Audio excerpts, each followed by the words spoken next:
احمد شاہ ابدالی جو آیا نا، اس نے ابھی ڈیرہ غازی خان میں کہ 22 گورنر رہے یہاں پہ، سارے یہ فردوزائی، پوکرزائی، فلاں فلاں فلاں سارے زائی، یہ سارے ادھر سے آئے، اب پھر یہاں رہ گئے. یعنی خالص یہ سرائکی تو نہیں ہے، بعد میں سرائکی ہوئی ہے. اچھا اچھا اچھا. تو یہ مقصد سارے حملہ آور تھے، وہ چاہے افغانستان کے تھے یا ترک کے تھے یا ایران کے تھے، سارے ہی حملہ آور تھے. یہ جو ہے احمد شاہ ابدالی، اس نے جو ہے نا 47 میں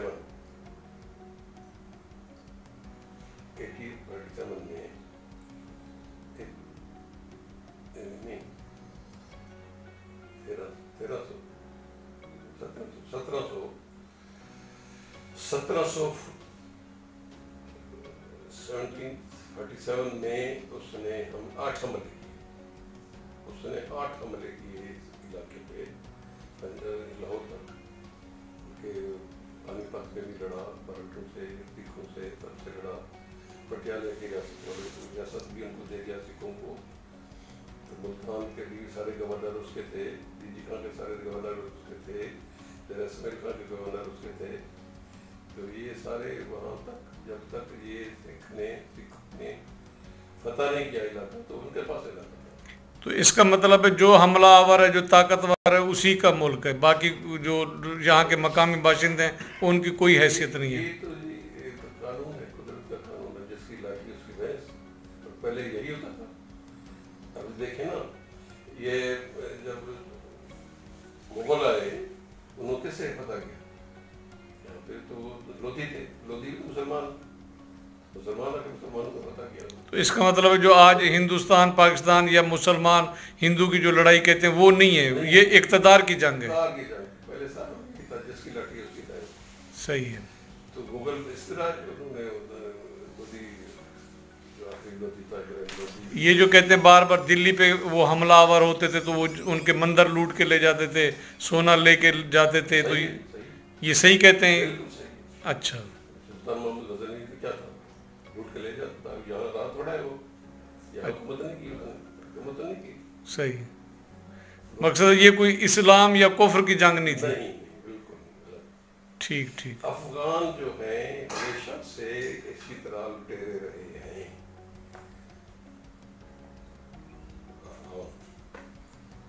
افغانستان بھی احمد شاہ ابدالی نے اس کا نام رکھا. پہلے تو اس کا نام خراسان تھا، کیا تھا، بعد میں نے رکھا. محمود غزنی کا بادشاہ تھا، آتا تھا. اسی طرح احمد شاہ ابدالی، تو وہ جو یہ ان کے یہاں سے لوگ تھے، تو یہ ان کو ہر سال خراج دیتے تھے.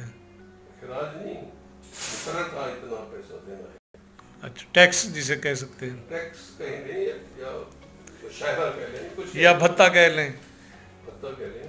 گورنری جو دیتا تھا، جو یہاں گورنر بنتا تھا، وہ ان کو دیتا تھا. اگر نہیں دیتا تھا اس کو اٹھا دیتے. صحیح. بہت شکریہ سر آپ کا، بڑی مہربانی آپ کی. Thank you. ایسے ہی ہے، مسلمان نہیں ہے ابھی، نہیں ہے. اچھا. مسلمانی اب کہاں؟ اب دیکھیں ہمارا پاکستان، ہم کہتے ہیں مسلمان امہ کہاں ہے؟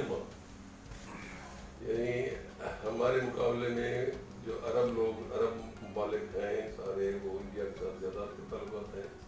کشمیر کے لیے کچھ نہیں کہتے، فلسطین کو بھی چھوڑ دیا انہوں نے، اسرائیل کے ساتھ شامل ہو گئے اسرائیل کے ساتھ. امریکہ کی پالیسی چل رہی ہے، باقی یہودیوں کی پالیسی چل رہی ہے.